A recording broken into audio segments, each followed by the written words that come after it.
We're talking to Coach Joe Gilliam from Tennessee State University. And of course, Coach, you were giving us so much extraordinary information before we ended that first segment. Let's allow you to simply pick up where you left off.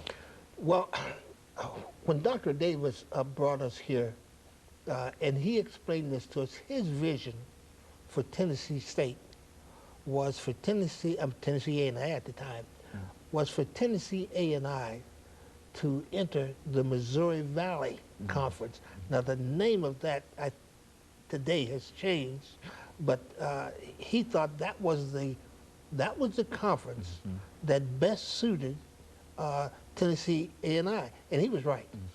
And as the years have ensued, the more of this time passes, the more that Dr. Davis's vision was 50 years ahead of its time.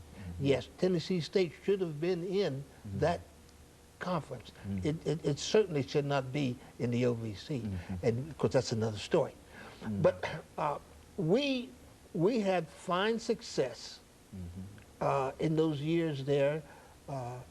Primarily we divided to Shannon Little being our top recruiter, and he was excellent there. He liked the road. He knew people all over the South, and he had a good eye for players. We would discuss, in many instances, when Shannon was here, exactly the kind of football players we were looking for. We always wanted tall linemen, and so Shannon was a little in disagreement there because he thought that centers and guards on the offensive line should be shorter, and then the tackles and tight ends should be taller.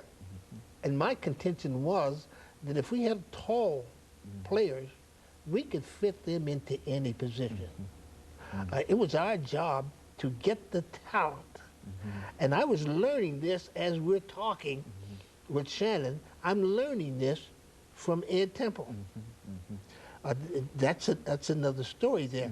But at this point, when I discovered Doctor, here I am at Tennessee A&I, and I'm a colleague of what the world felt arguably was one of the best women's track coaches in the world. And he was my colleague. And to me, that was just an ideal situation for me to learn, because the way I viewed it was that Coach Temple had an eye for the kind of talent that would make the best runners. So I envisioned that while there must be a certain kind of talent that makes a football player. And then he wanted outstanding talent because his idea, and I thought it was different from anyone I ever met, his idea was to get talented people and train them to be great. Then make the next step. Make the greatest of the great. Because I visioned that an Olympic gold medal winner is the greatest of the great. That was what Ed Temple dealt with. He dealt not with the good, not with the great. He dealt with the greatest of the great. And I thought this was excellent.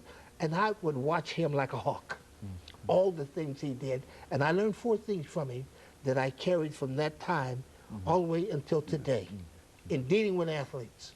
Number 1, as I said, you have to select an athlete who has the physical natures that you need.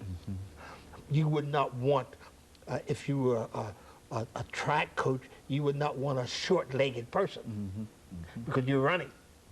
And so there were certain things in football that certain body types lean to, and I believe it even right to today.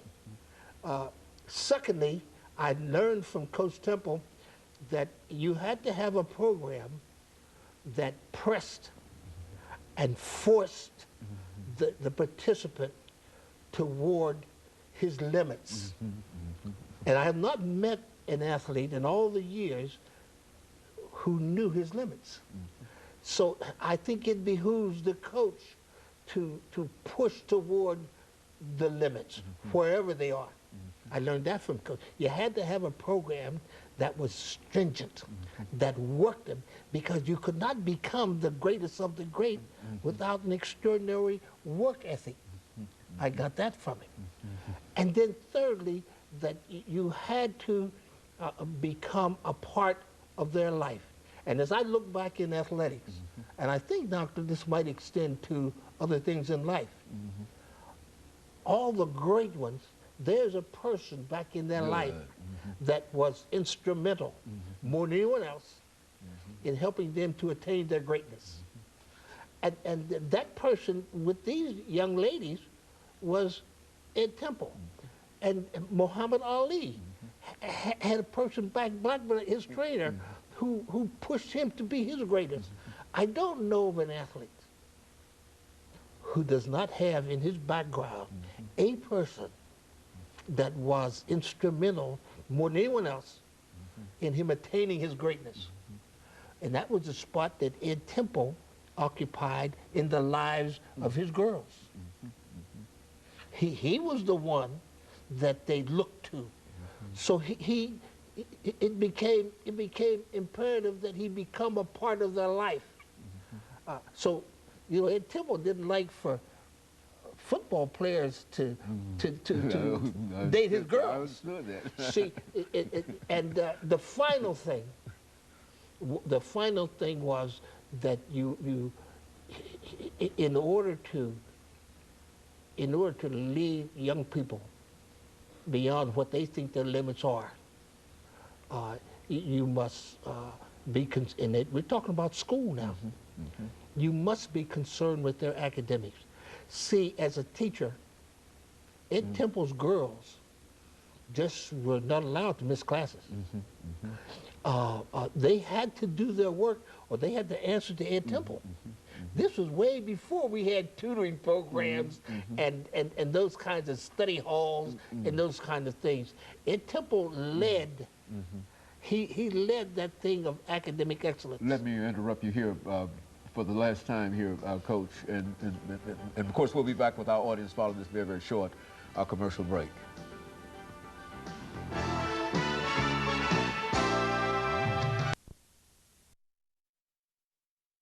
The legendary coach